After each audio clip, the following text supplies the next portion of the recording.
នាទីវិទ្យាសាស្ត្រនិងបច្ចេកវិទ្យា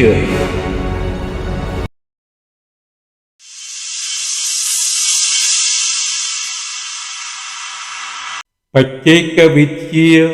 ផលិតកម្មថាមពលអគ្គិសនីភាគ7អគ្គិសនីនុយក្លេអ៊ែរវគ្គបញ្ចប់ឥន្ធនៈនុយក្លេអ៊ែររិចរិលគឺជាឥន្ធនៈដែលប្រើរួចហើយគុណភាពថយចុះក្នុងការធ្វើប្រតិកម្មផ្ទុះបំបែកបន្តគ្នាហើយដែលត្រូវបដូរចេញពីស្នូលរេអាក់ទ័រនិងជំនួសដោយឥន្ធនៈថ្មីប៉ុន្តែការបញ្ចេញវិទ្យុសកម្មនៃឥន្ធនៈរិចរិលកើនឡើងខ្ពស់ជាងឥន្ធនៈថ្មីប្រហែលជិត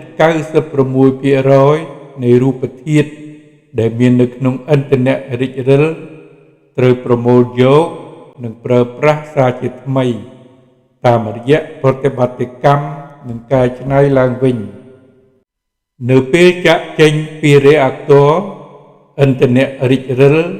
ត្រូវគេតម្កល់ក្នុងអាងទឹកស្ថិតនៅក្បែរស្នូលរេអាក់ទ័រទឹកជារបាំងដ៏មានប្រសិទ្ធភាពកុំឲ្យមានការបញ្ចេញវិទ្យុសកម្មនិងបញ្ចុះកម្ដៅរបស់ឥន្ធនៈដែលនៅបន្តបញ្ចេញថាមពលបន្ទាប់ពីការរក្សាទុកក្នុងអាងទឹកចន្លោះពី6ខែទៅ1ឆ្នាំភាពសកម្មនៃឥន្ធនៈថយចុះហើយត្រូវបញ្ជូនទៅរោងចក្រកែច្នៃឡើងវិញការតម្កល់ទុកក្នុងអាងទឹក entreposage storage នៅពេលមកដល់រោងចក្រកែច្នៃឥន្ធនៈរិចរិលត្រូវគេដាក់ត្រាំក្នុងអាងទឹកសារជាថ្មីដើម្បីបន្តការកាត់បន្ថយភាពសកម្មក្នុងរយៈពេល3ទៅ5ឆ្នាំឥន្ធនៈត្រូវពន្លិចក្នុងទឹកកម្រាស់4ម៉ែត្រពីផ្ទៃដើម្បីធានាកិច្ចការពារជីវសាស្ត្រទប់ស្កាត់ការបញ្ចេញវិទ្យុសកម្មនិងការបញ្ចេញកម្ដៅទឹកនៅក្នុងអាងត្រូវទទួលវិធីបំបត្តិសារជាតិរ៉ែបញ្ចុះកម្ដៅនិងត្រងសម្អាតជាអចិន្ត្រៃយ៍ការកាត់និងរំលាយ cisaillage et dissolution shearing and dissolving បន្ទាប់ពីបានសម្ចតនៅក្នុងអាងទឹកអស់ជាច្រើនឆ្នាំបណ្ដូលឥន្ធនៈត្រូវនាំយកទៅកាត់ជាកំណាត់ប្រវែង35មីលីម៉ែត្រហៅថាសម្បកដែលធ្លាក់ចូលទៅក្នុងកង់នៃឧបករណ៍រំលាយចម្កង់ចុងឬគម្របបណ្ដូលឥន្ធនៈទាំងខាងជើងទាំងខាងក្បាលត្រូវលាងសម្អាតក្នុងម៉ាស៊ីនដោយឡែកពីសម្បកដោយសារតែគ្មានវត្ថុធាតុនុយក្លេអ៊ែរការរំលាយមានគោលបំណងធ្វើឲ្យអ៊ុរ៉ាញ៉ូមនិងព្លូតូញ៉ូមទៅជាធាតុរាវក្នុងសន្តានជានីត្រាតសម្បកបានធ្លាក់ទៅក្នុងឧបករណ៍រំលាយដែលពេញទៅដោយអាស៊ីតនីត្រិកសុទ្ធនិងក្តៅពុះដូច្នេះសារធាតុនុយក្លេអ៊ែរត្រូវបានស្រង់និងញែកចេញពីសារធាតុផ្សំផ្សេងទៀតវត្ថុធាតុរចនាសម្ព័ន្ធរបស់ឥន្ធនៈមានសម្បកនិងចម្កំចុងត្រូវទុកដាក់មុនពេលត្រូវកិនបង្ហាប់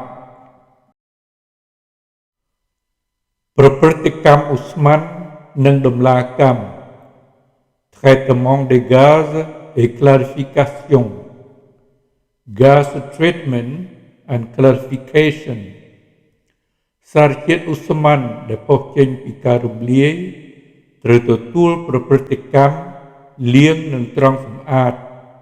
ហើយទឹកអាស៊ីតក៏ត្រូវធ្វើឲ្យរងថ្លាដោយដំណាកម្មម៉ាស៊ីនបង្វិល centrifugeuse ញែកកម្ទេចល្អិតនៃការកាត់ជាកំណាត់និងសារធាតុនៃការផ្ទុះបំបែកដែលមិនរលាយក្នុងទឹកអាស៊ីត នៅក្នុងចំណែកម្ខាងឯអ៊ុរ៉ាញ៉ូម ប្លូតូញ៉ូម អាស៊ីតនីត្រិកព្រមទាំងសារធាតុនៃការផ្ទុះបំបែកដែលរលាយនៅក្នុងចំណែកម្ខាងទៀតនៅចុងបញ្ចប់នៃដំណាកម្មរបាយរាវមានសមាសភាពនិងសមាធិដូចតទៅសារធាតុអ៊ុរ៉ាញ៉ូម200ក្រាមក្នុង1លីត្រសារធាតុប្លូតូញ៉ូម 2,5 ក្រាមក្នុង1លីត្រសារធាតុអាស៊ីតនីត្រិក 3,5 ម៉ូលក្នុង1លីត្រសារធាតុនៃការផ្ទុះបំបែក6ទៅ7ក្រាមក្នុង1លីត្របន្ទាប់មកកម្ទេចល្អិតត្រូវដាក់ទុកក្នុងរោងជាងរង់ចាំការសម្របកែវហើយវត្ថុរាវថ្លាត្រូវបញ្ជូនទៅផ្នែកស្រង់ចេញនិងបង្ខាប់ដើម្បីស្រង់យកអ៊ុរ៉ាញ៉ូមដែលមានកម្រិតសមាធិប្រសើរការស្រង់ចេញ extraction ដំណាក់កាលនៃការស្រង់ចេញផ្សេងអនុញ្ញាតឲ្យយកបាននៅប្លូតូញ៉ូម អ៊ុរ៉ាញ៉ូមនិងសារធាតុនៃការផ្ទុះបំបែកដែលញែកចេញពីគ្នាទឹកលាយអាស៊ីតដែលមានសារធាតុនុយក្លេអ៊ែរត្រូវលាយជាមួយនឹងសារធាតុរំលាយ ទ្រីប៊ូទីលហ្វូស្វាត អ៊ុរ៉ាញ៉ូមនិងប្លូតូញ៉ូមចូលទៅក្នុងសារធាតុរំលាយឯសារធាតុនៃការផ្ទុះបំបែកស្ថិតនៅក្នុងដំណាក់សន្តានជាទឹកគឺអាស៊ីតនីត្រិកការរងចម្រោះបែងចែកឲ្យមានដំណាក់សន្តានទាំងពីរប្រតិបត្តិកម្មលាងសម្អាតដោយសារធាតុរំលាយនិងរងចម្រោះត្រូវធ្វើឡើងវិញជាច្រើនដងជាបន្ទាប់សារធាតុនៃការផ្ទុះបំបែកដែលញែកចេញត្រូវធ្វើសមាធិកម្មដោយឧបករណ៍រំអួតហើយដាក់ទុកក្នុងធុងរងចាំការសម្របកែវកម្ទេចដានសារធាតុនៃការផ្ទុះបំបែកនិងអាក់ទីនីតក៏នៅតែមានក្នុងសារធាតុរំលាយដែលនៅក្នុងនោះមានវត្តមាននៃអ៊ុរ៉ាញ៉ូមនិងប្លូតូញ៉ូមហើយក៏ត្រូវកម្ចាត់ចេញដោយប្រតិបត្តិកម្មលាងសម្អាតជា2ដងអ៊ុរ៉ាញ៉ូមត្រូវបំបែកចេញពីប្លូតូញ៉ូមដោយការកាត់បន្ថយជ្រើសរើសដោយប្រើនីត្រាតអ៊ុរ៉ានឺដើម្បីបង្កើតប្រតិកម្មកាត់បន្ថយប្លូតូញ៉ូមក៏មកដល់ដំណាក់សន្តានជាទឹកហើយអ៊ុរ៉ាញ៉ូមនៅតែស្ថិតក្នុងដំណាក់សន្តានសរីរាង្គ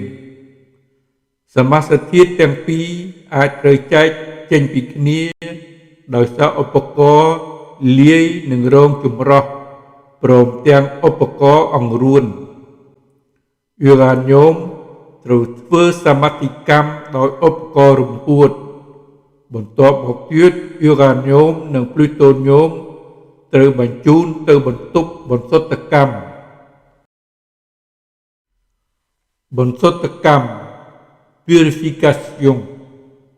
purification ដំណាក់កាលនៃបន្សុទ្ធកម្មអនុញ្ញាតដល់ការលាងជម្រះអ៊ុរ៉ាញ៉ូមនិងប្លូតូញ៉ូមនៃផលិតផលផ្ទុះបំបែកព្រមទាំងអាក់ទីនីតវិធីបន្សុទ្ធអ៊ុរ៉ាញ៉ូមប្រព្រឹត្តទៅដោយការញែកបំបែកសន្តានរាវនិងរាវនៅក្នុងឧបករណ៍ស្រង់ចេញនិងរងចម្រោះកម្ទេចដានហ្ស៊ីកូញ៉ូម ទ័រយូម រូតេញ៉ូមព្រមទាំងប្លូតូញ៉ូមនិងនូតូញ៉ូមដែលនៅសេសសល់ត្រូវបញ្ជូនទៅរោងជាងសម្របកែវអ៊ុរ៉ាញ៉ូមដែលបន្សុទ្ធដោយឧបករណ៍រំអួតត្រូវប្រមូលយកក្នុងសន្តានជានីត្រាតយូរ៉ានីលភាគខ្លះនៃនីត្រាតយូរ៉ានីលត្រូវធ្វើឲ្យទៅជានីត្រាតអ៊ុរ៉ានឺសម្រាប់ប្រើក្នុងដំណាក់ស្រង់ចេញនិងភាគនៅសល់ត្រូវកែច្នៃឡើងវិញ ម្យ៉ាងទៀតវត្ថុរាវដែលមានសារជាតិភ្លូតូញ៉ូមមកពីដំណាក់កាលស្រង់ចេញក៏ត្រូវធ្វើប្រព្រឹត្តកម្មដោយវិធីសាស្ត្រពីរយ៉ាងទី1គឺប្រព្រឹត្តកម្មគីមីដែលនាំឲ្យមានការកកើតនៅភ្លូតូញ៉ូមអុកស៊ីតទី2គឺជាប្រព្រឹត្តកម្មមេកានិកហៅថាវិធីសាស្ត្រស្ងួតភ្លូតូញ៉ូមអុកស៊ីតដែលកើតឡើងត្រូវយកទៅធ្វើឥន្ធនៈអុកស៊ីតចម្រុះហៅថា MOX អក្សរកាត់នៃពាក្យ mix oxide ដែលផ្សំដោយភ្លូតូញ៉ូមប្រហែល 8.5% និងអ៊ូរ៉ាញ៉ូមខ្សោយ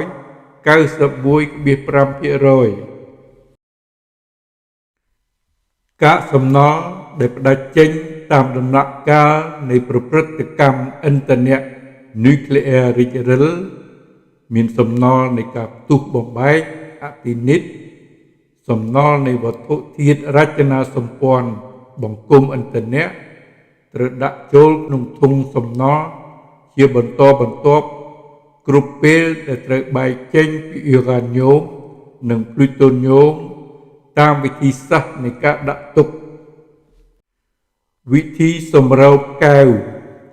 ជាវិធីសាស្ត្រដែលប្រើទៅលើសំណល់នៃការផ្ទុះបំបែកនិងអគ្គិនិតមានទំហំតូចនិងមានកម្រិតសារធាតុវិទ្យុសកម្ម 99.5% នៃឥន្ធនៈនុយក្លេអ៊ែរដែលត្រូវបានចាត់ទុកថាជាកាកសំណល់ចុងក្រោយព្រោះវាមិនអាចកែច្នៃឡើងវិញបានសំណល់ទាំងនេះត្រូវរំលាយជាមួយសារធាតុកែវហើយចាក់បញ្ចូលក្នុងធុងបិទជិតនិងមិនជ្រាបធ្វើអំពីដែកថែបមិនជ្រេះស៊ីធុងទាំងឡាយត្រូវតម្កល់ទុកក្នុងអណ្ដូងដែលមានខ្យល់ចេញចូលវិធីសម្រូបកែវមានគុណប្រយោជន៍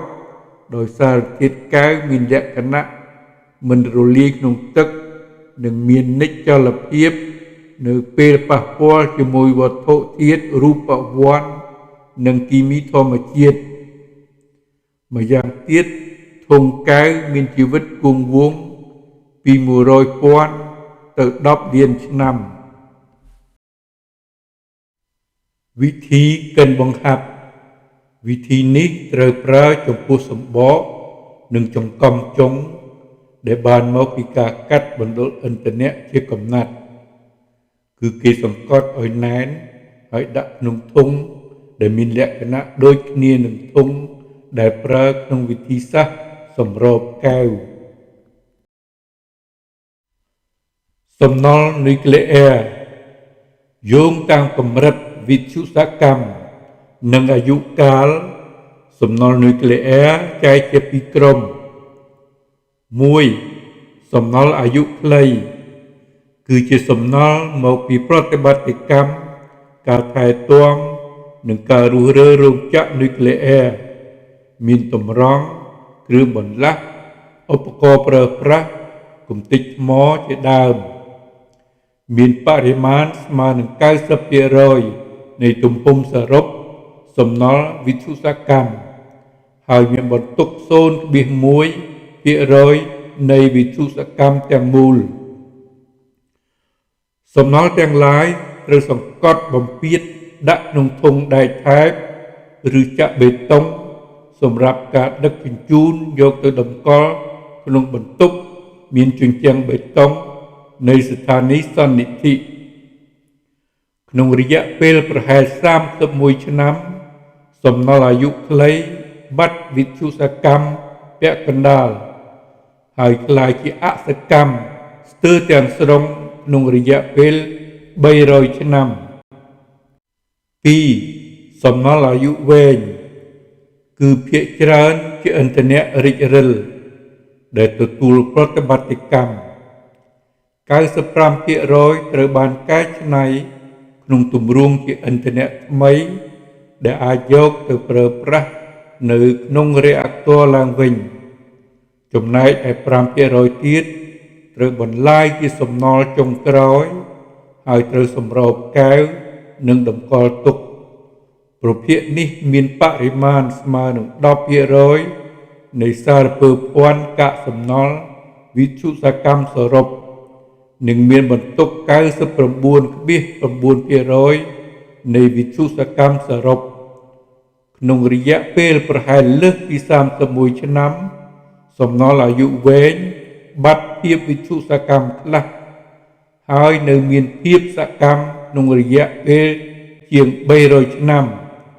និងរហូតដល់រាប់ពាន់ឆ្នាំចំពោះសំណល់ដែលមានវិទ្យុសកម្មខ្លាំងសន្និធិក្នុងស្រទាប់ភូកុបសាស្ត្រគឺជាការរក្សាទុកសំណល់នុយក្លេអ៊ែរនាទីតាំងក្រោមដីក្នុងលក្ខណៈភូកុបសាស្ត្រដែលមានស្ថិរភាពទីតាំងតម្កល់ស្ថិតនៅជម្រៅ500ម៉ែត្រការពារដោយស្រទាប់ដីឥដ្ឋទល់នឹងបាតុភូតអាកាសធាតុនិងភូកុបសាស្ត្រលើផ្ទៃដីស្រទាប់ដីឥដ្ឋដែលមានកំណើតតាំងពី160លានឆ្នាំប្រកបដោយស្ថិរភាពនិងជារបាំងធម្មជាតិដើម្បីបិទគប់វិទ្យុសកម្ម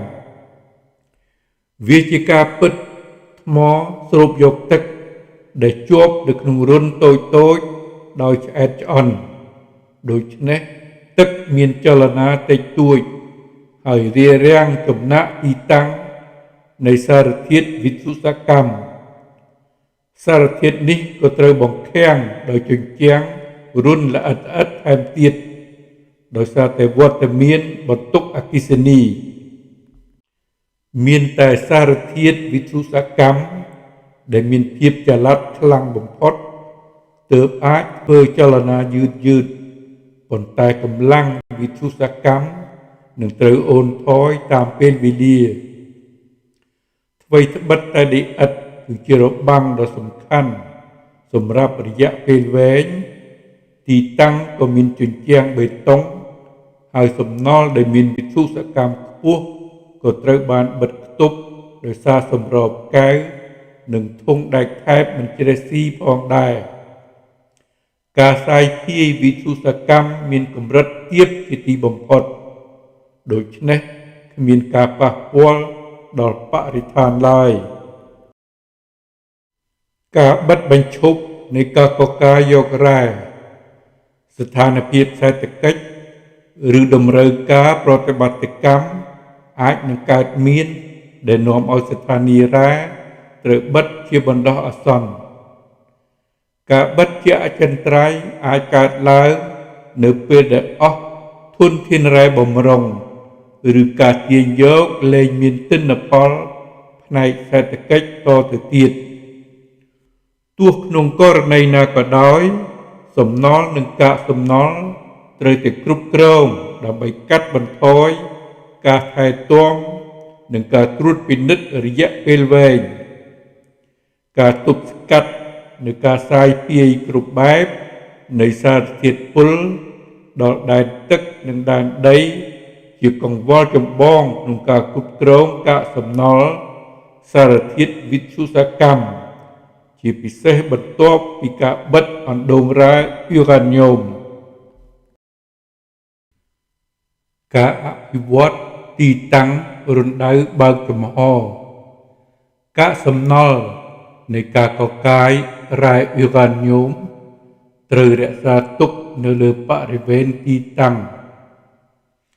កាកសំណល់ទាំងនោះមានភាពសកម្មកម្រិតទាបពីព្រោះយូរ៉ាញ៉ូមដែលមានអាយុកាលជាច្រើនពាន់លានឆ្នាំមកហើយជាសារធាតុវិទ្យុសកម្មទាបបំផុតនៅក្នុងធម្មជាតិម្យ៉ាងទៀតធនធានរ៉ែដែលត្រូវបានបំបែកនិងធ្វើប្រព្រឹត្តកម្មទាញយកសារជាតិយូរ៉ាញ៉ូមរួចហើយក៏មានគណភាពទាបដែរការបិទស្ថានីយរណ្ដៅបើកចំហត្រូវបន្តដោយការអភិវឌ្ឍទីតាំងឡើងវិញ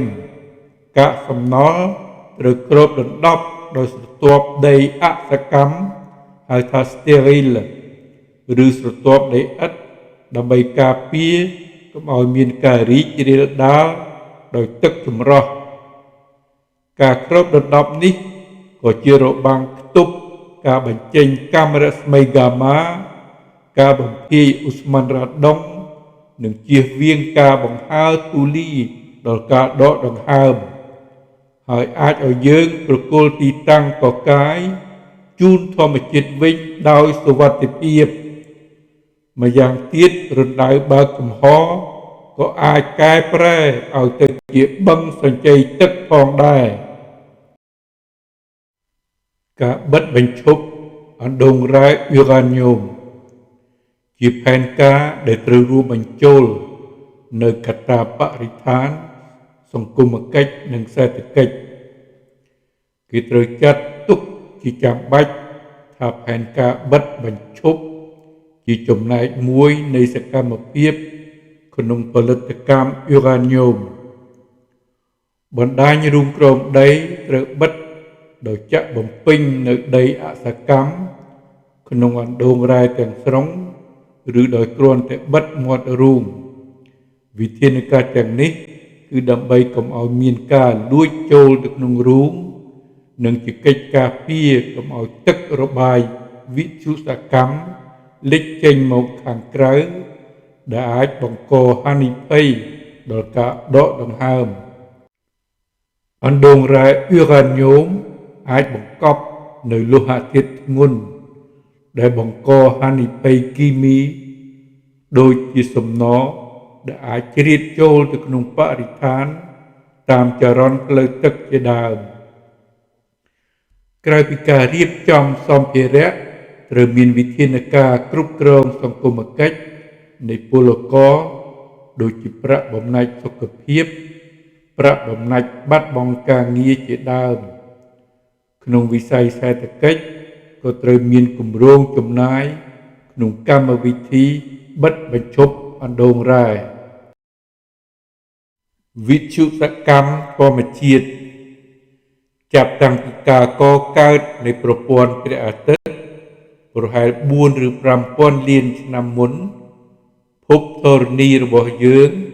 និងសត្វមានជីវិតទាំងអស់ស្ថិតនៅក្នុងដែនវិទ្យុសកម្មធម្មជាតិដែលមាននៅគ្រប់ទីកន្លែង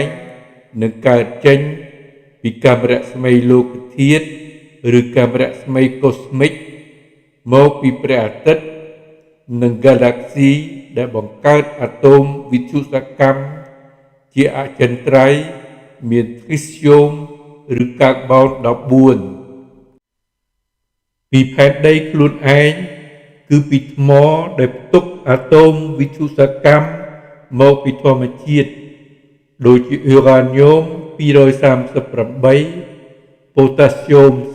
40ឬតូរីយ៉ូម232ម្យ៉ាងទៀតមានថ្មជាច្រើនទៀតដូចជាក្រានីតផ្ទុកដោយរ៉ាឌយ៉ូមដែលបង្កើតឧស្ម័នវិទ្យុសកម្មធម្មជាតិគឺរ៉ាដុងវត្ថុធាតុទាំងនេះបញ្ចេញវិទ្យុសកម្មអាល់ហ្វាបេតាឬហ្គាម៉ាក្នុងអំឡុងពេលបេតិនកម្មឬការបែកខ្ញែកដើម្បីឈានដល់ទម្រង់ដែលមានស្ថិរភាពជាងមុនវិទ្យុសកម្មធម្មជាតិត្រូវបែកខ្ញែកដោយឯកឯងមានអន្តរាគមន៍ពីខាងក្រៅជារៀងរាល់ឆ្នាំយើងរាល់គ្នាទទួលវិទ្យុសកម្មធម្មជាតិ65%គឺវិទ្យុសកម្មធរណី 54% និងវិទ្យុសកម្មកូស្មិក 11%វិទ្យុសកម្មសិប្បនិម្មិតបន្ថែមពីលើវិទ្យុសកម្មធម្មជាតិដែលយើងរាល់គ្នាប្រឈមជាអចិន្ត្រៃយ៍នៅមានវិទ្យុសកម្មសិប្បនិម្មិតផលិតដោយសកម្មភាពរបស់មនុស្សនៅក្នុងបរិស្ថានឧទាហរណ៍កម្មវិធីវិទ្យាសាស្ត្រដូចជាការថតរូបនិងការព្យាបាលដោយកាំរស្មី X ឧស្សាហកម្មនិងការស្រាវជ្រាវសាកល្បងនុយក្លេអ៊ែរការសាកល្បងអាវុធនុយក្លេអ៊ែរលក្ខនិងលក្ខប៉ុន្តែការប៉ះពាល់មានភាពខុសគ្នាពីមនុស្សម្នាក់ ទៅមនុស្សម្នាក់អាស្រ័យតាមបែបបទនិងទីកន្លែងនៃការរស់នៅយោងតាមស្ថិតិរបស់វិទ្យាស្ថានការពារវិទ្យុសកម្មនិងនិរន្តរាយភាពនុយក្លេអ៊ែរ EFSN ជារៀងរាល់ឆ្នាំប្រជាពលរដ្ឋបារាំងប៉ះពាល់នឹងវិទ្យុសកម្មធម្មជាតិកម្រិតដូស 4.5 មីលីស៊ីវែរនិងវិទ្យុសកម្មសិប្បនិម្មិត 1.1 មីលីស៊ីវែរជាមធ្យមដូសនៃការប៉ះពាល់ 1.1 មីលីស៊ីវែរជាការប្រមាណដែលអាចបណ្ដាលមកពីការថតរូបដោយឧបករណ៍កាមេរ៉ាស្មេ X លើរាងកាយចំនួន3ដងក្នុងមួយឆ្នាំការស្នាក់នៅរយៈពេល9ខែនៅក្នុងតំបន់ថ្មក្រានីតដែលជាថ្មអាចមានសារជាតិយូរ៉ាញ៉ូមដែលអាចបញ្ចេញរ៉ាដុងយើងសូមរំលឹកថាដូសអនុញ្ញាតមាន20មីលីស៊ីវែរក្នុងមួយឆ្នាំសម្រាប់ពលករអណ្ដូងរ៉ែយូរ៉ាញ៉ូមទីភ្នាក់ងារអន្តរជាតិថាមពលបរមាណូជាមជ្ឈមណ្ឌលសកលសម្រាប់កិច្ចសហប្រតិបត្តិការអន្តររដ្ឋាភិបាលក្នុងវិស័យនុយក្លេអ៊ែរធ្វើការដើម្បីលើកកម្ពស់ការប្រើប្រាស់បច្ចេកវិទ្យានុយក្លេអ៊ែរដោយនិរន្តរភាពសុវត្ថិភាពនិងសន្តិភាពអង្គការនេះបានបង្កើតឡើងក្នុងឆ្នាំ1957ក្រោមឆ័ត្ររបស់អង្គការសហប្រជាជាតិមានទីស្នាក់ការកណ្ដាលនៅក្រុងវីយ៉ែនប្រទេសអូទ្រីសបានតាក់តែងបទបញ្ញត្តិអន្តរជាតិនៃផលិតកម្មថាមពលនុយក្លេអ៊ែរស៊ីវិលដែលមានគោលការណ៍4ប្រការ1និរន្តរាយភាពនិងសុវត្ថិភាពនុយក្លេអ៊ែរមូលដ្ឋានគ្រឹះនៃបទបញ្ញត្តិគឺអនុសញ្ញាស្តីអំពី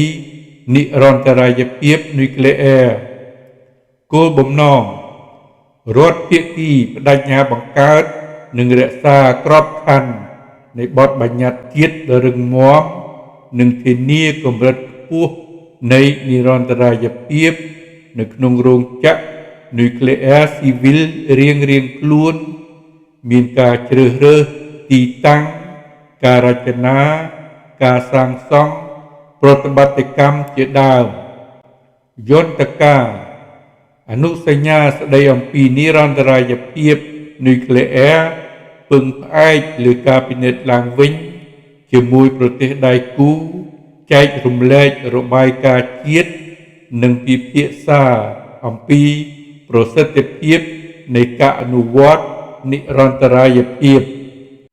ស្តង់ដារបទដ្ឋាននៃនិរន្តរាយភាពជាឯកសារយោងសកលនិងជាមូលដ្ឋានគ្រឹះនៃនិរន្តរាយភាពនុយក្លេអ៊ែរអ្វីត្បិតតែគ្មានកាតព្វកិច្ចផ្លូវច្បាប់ក៏ដោយការពាររូបវន្តអនុសញ្ញាស្តីអំពីការការពាររូបវន្តនៃសម្ភារៈនុយក្លេអ៊ែរនិងវិសោធនកម្មមានគោលបំណងទប់ស្កាត់ការលួចការប្រើប្រាស់ដោយខុសច្បាប់នៅសម្ភារៈនុយក្លេអ៊ែរ2ការទទួលខុសត្រូវស៊ីវិលនិងសំណងគឺជាការកំណត់នៅបែបបទនៃការទទួលខុសត្រូវពិតប្រាកដសម្រាប់ប្រតិបត្តិកររោងចក្រនុយក្លេអ៊ែរស៊ីវិល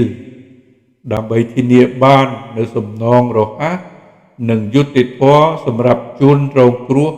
ក្នុងករណីមានគ្រោះថ្នាក់ដោយមានអនុសញ្ញាសំខាន់2គឺអនុសញ្ញាទីក្រុងប៉ារីស្តីអំពីការទទួលខុសត្រូវស៊ីវិលក្នុងវិស័យថាមពលនុយក្លេអ៊ែរឆ្នាំ1960ដែលអនុវត្តជាចម្បងចំពោះបណ្ដាប្រទេសនៅអឺរ៉ុបខាងលិចហើយជារឿយៗត្រូវបានបំពេញ ដោយពិធីសារបន្ថែមនិងអនុសញ្ញាបន្ថែមក្រុងប្រុកសែល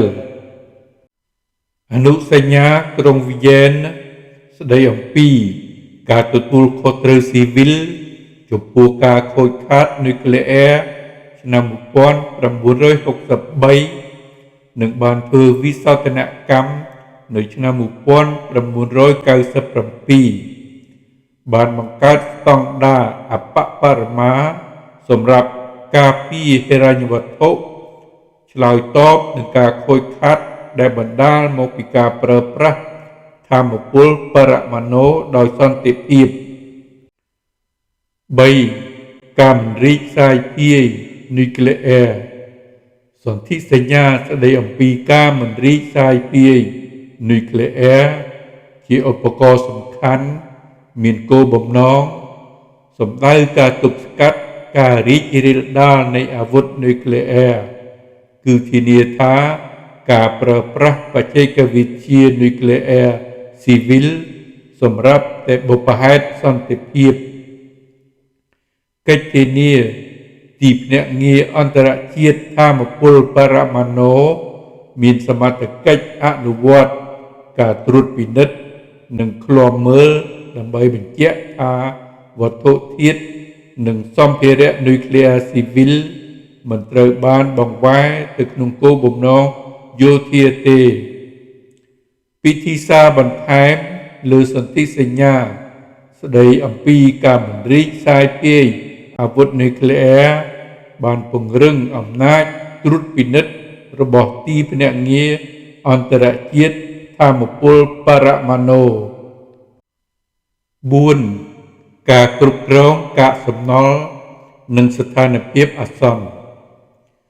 អនុសញ្ញារួមស្ដីអំពីនិរន្តរភាព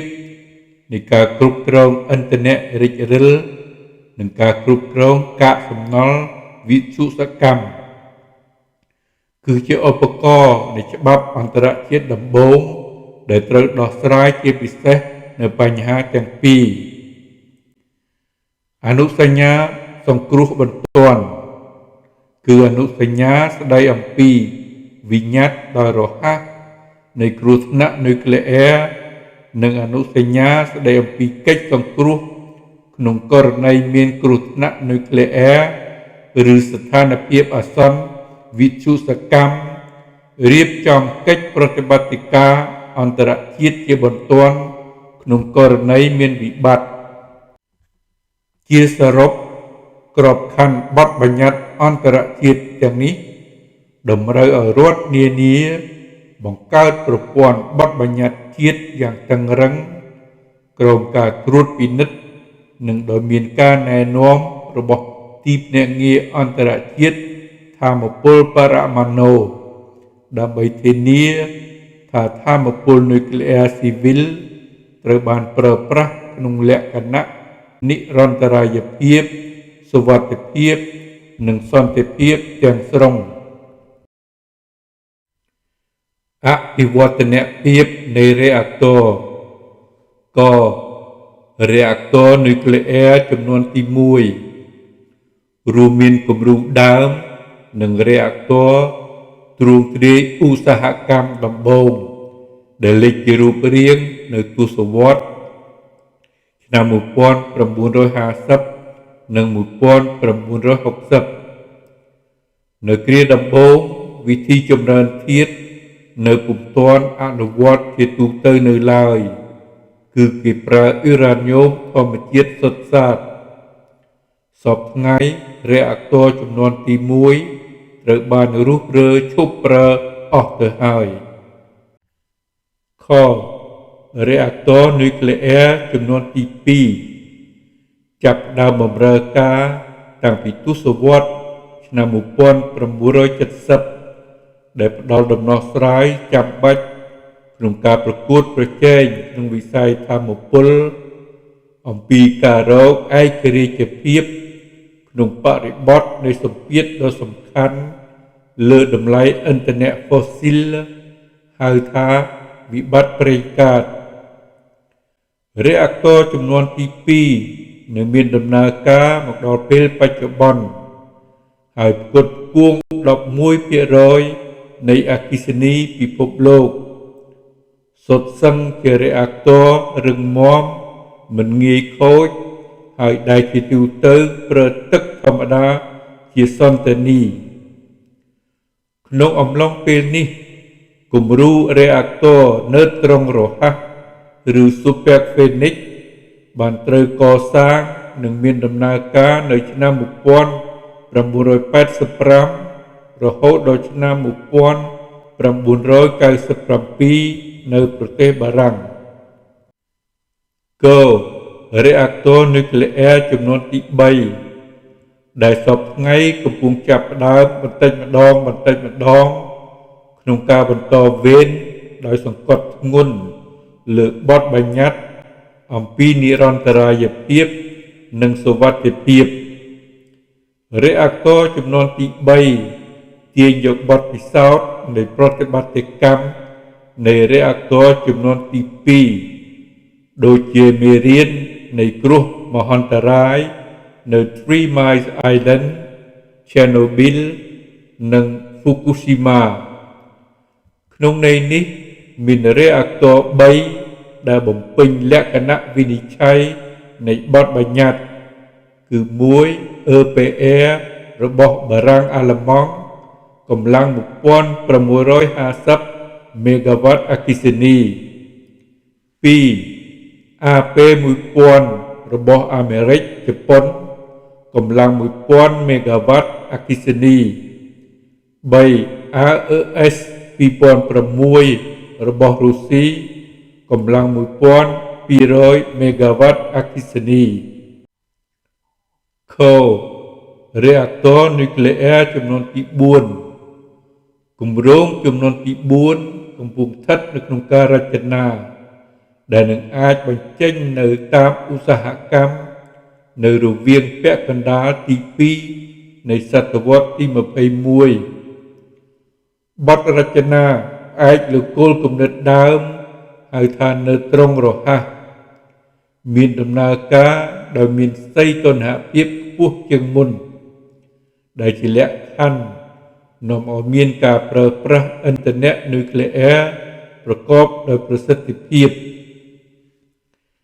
ការស្រាវជ្រាវកំពុងធ្វើក្នុងក្របខ័ណ្ឌនៃវេទិកាអន្តរជាតិចំនួនទី4ដែលបានដាក់ចេញនៅលក្ខណៈវិនិច្ឆ័យ4ប្រការគឺនិរន្តរភាពនិរន្តរាយភាពភាពធន់នឹងការរីកសាយភាយនុយក្លេអ៊ែរនិងការប្រកួតប្រជែងផ្នែកសេដ្ឋកិច្ចវេទិកាអន្តរជាតិចំនួនទី4បានប្រមូលផ្ដុំប្រទេសចំនួន15ដែលពាក់ព័ន្ធនឹងបច្ចេកវិទ្យានុយក្លេអ៊ែរហើយក៏បានគូសវាសទម្រង់នៃរេអាក់ទ័រដែលគួរចង់បានចំនួន6ដើម្បីណែនាំការស្រាវជ្រាវនិងអភិវឌ្ឍនាឆ្នាំ2006រដ្ឋបារាំងបានផ្ដល់ភារកិច្ចដល់គណៈកម្មការថាមពលបរមាណូនិងថាមពលជំនួស Commissariat à l'énergie atomique et aux énergies alternatives ធ្វើការសិក្សាបទរចនានៃរេអាក់ទ័រនុយក្លេអ៊ែរចំនួនទី4គម្រោង Stellarator វិទ្យាស្ថានរូបវិទ្យាប្លាស្មា Max Planck នៃប្រទេសអាល្លឺម៉ាញកំពុងស្ថាបនានិងធ្វើពិសោធនកម្មគម្រោងរេអាក់ទ័រប្រតិកម្មរំលាយបញ្ចូលនុយក្លេអ៊ែរមានឈ្មោះថា Stellarator ដែលនឹងត្រូវចេញជារូបរាងនៅទសវត្សរ៍2030ផ្ទុយពីការផ្ទុះបំបែកនុយក្លេអ៊ែរដែលបំបែកអាតូមនិងបង្កើតកាកសំណល់វិទ្យុសកម្មប្រតិកម្មរំលាយបញ្ចូលនុយក្លេអ៊ែររួមបញ្ចូលអាតូមអ៊ីដ្រូសែនដោយបញ្ចេញថាមពលដ៏ច្រើនសន្ធឹកសន្ធាប់ហើយគ្មានការបំពុលឬកាកសំណល់រយៈពេលវែងប៉ុន្តែរហូតមកដល់ពេលនេះបញ្ហាប្រឈមនៅតែមាន អំពីស្ថិរភាពនៃប្លាស្មាក្តៅលើសលប់ខ្ទប់ចិត្តក្នុងរយៈពេលគ្រប់គ្រាន់ដើម្បីផ្គត់ផ្គង់ប្រតិកម្មបទរចនា Stellarator នៃ Stellaris ផ្ដល់ដំណោះស្រាយដោយប្រើបណ្ដាញមេដែកដែលត្រូវបានបង្កើតដោយមានការសិក្សាយ៉ាងល្អិតល្អន់ដើម្បីត្រួតពិនិត្យភ្លឹកនៃប្លាស្មាដោយមិនពឹងផ្អែកទៅលើចរន្តមិនឋិតថេរខាងក្នុងរូបរាងរេខាគណិតដ៏ស្មុគស្មាញដែលបំផុសគំនិតដោយការពិសោធន៍ Wendelstein ZX ដ៏ល្បីល្បាញរបស់ប្រទេសអាល្លឺម៉ាញអនុញ្ញាតឲ្យមានដំណើរការបន្តឥតឈប់និងមានស្ថិរភាពហើយជៀសវាងហានិភ័យនៃភាពមិនឋិតថេរដែលមិនអាចគ្រប់គ្រងបានហើយបង្កបញ្ហាដល់ reactor tokamak បទរចនា Proxima ដែលបានអធិប្បាយក្នុងទស្សនាវដ្តី Fusion Engineering and Design បង្ហាញនៅដំណើរការសំខាន់គឺប្រព័ន្ធប្រតិកម្មរំលាយបញ្ចូលនុយក្លេអ៊ែរដែលមិនត្រឹមតែអាចអនុវត្តបានតាមទ្រឹស្ដីប៉ុណ្ណោះទេ